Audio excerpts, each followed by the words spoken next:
This video is a quick overview of the purpose for each golf club in your golf bag. Quick rules alert. You're allowed 14 clubs in your golf bag. Not 15, not 16, 14 clubs. So please do not exceed the 14 club limit. You're allowed up to 14, so if anything, go below the 14 club limit, especially when you first start playing. You don't want to be the guy with 20 clubs in his bag that doesn't know how to use any of them. So if anything, don't exceed the 14 club limit, because all golfers know if you see somebody show up with 17, 18 clubs, that person probably doesn't know how to play. So stick to that limit, and if you want to do something, get a 2-iron, or if you can find a 1-iron. Put those clubs in your golf bag, and guys will think you can play. Why? Okay, I'll tell you later, okay? Just put a pin in that. I'll tell you about that later. I'm going to use some terms you may or may not understand, but if you hear them, just roll with me. I'll explain the terms as I go along. Just, what terms you say?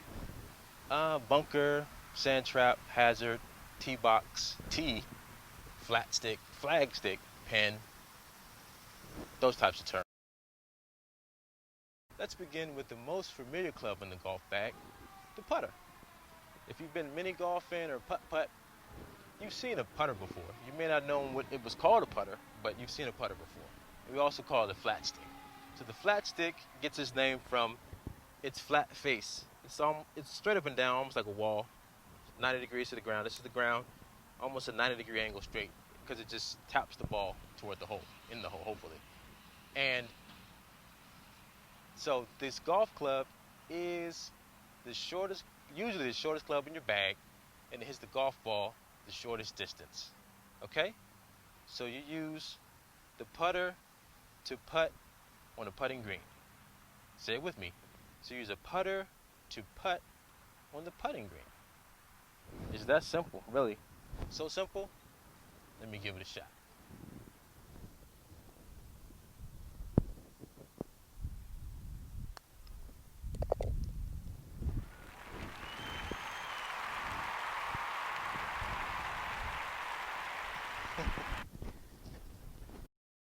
Now we're going to discuss wedges.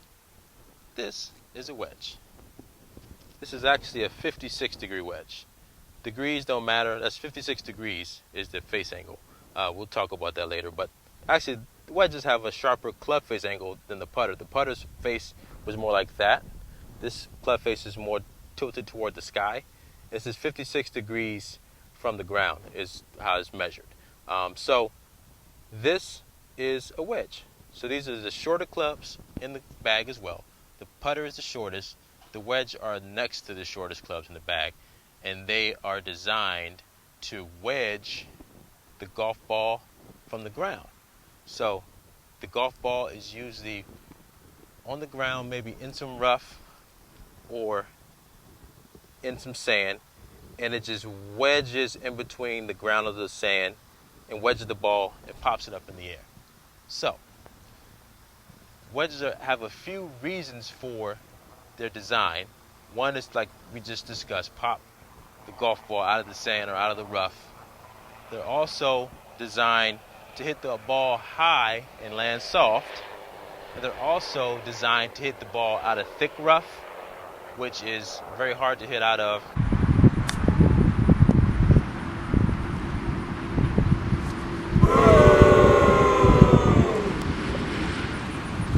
Now let's talk about irons.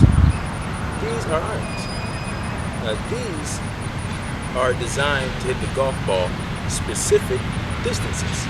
So your 3-iron won't hit the golf ball the same distance as your 9-iron. They go two completely different distances. So the reason that is because each iron has a different face angle. This is a 3-iron. This is a 9-iron. They have different lengths. 3-iron is a little bit longer, a lot longer than a 9-iron, which allows the 3-iron to go further than the 9-iron. So, along the lines of hitting the golf ball specific distances, this is where knowing how far you hit the clubs is very important. Because if you're on a par 4 and you have 150 yards left to the pin, need to know which club you hit 150 yards. You hit the golf ball on the green and possibly make a birdie or par. Now, the more you play, the more consistent you'll be, and the more important it is to know exactly how far you hit the golf ball. Period. This is the strategic part of golf. This is the thinking man's game part of golf. Know how far you hit your irons. It's very important. On every hole, you got to make sure you have your accuracy clubs tuned in. So, with that being said, before I forget, to let you know what each iron kind of signifies, most iron sets go from 3 iron to 9 iron. So, the 3 iron, go forward, hits the ball a lot further than 9. Go that progression, go forward.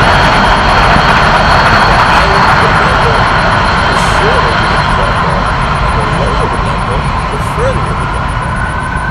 So let me repeat that. The higher the number, the shorter you hit the golf ball as far as your irons, and the lower the number, the further you hit the golf ball. Okay? So keep that in mind when you hit your irons. It's real important to know exactly how far, or roughly how far you hit your irons. Alright? I'm not just going to talk about it. Let's see if I can hit it better for you.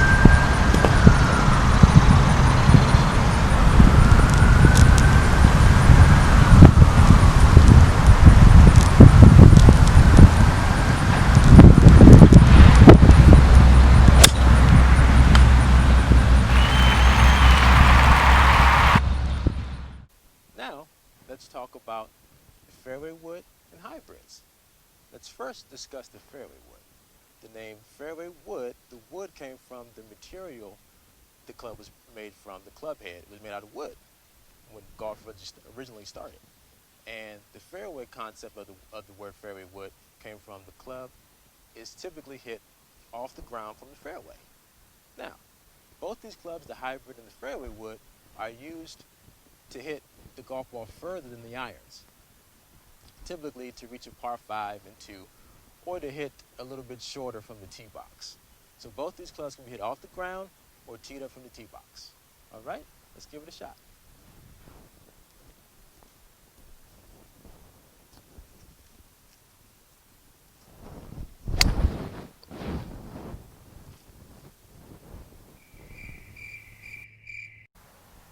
Now, this is the driver. The longest club in your golf bag hits the golf ball the furthest. It's designed to be used from the tee box, using a tee to prop the ball up some.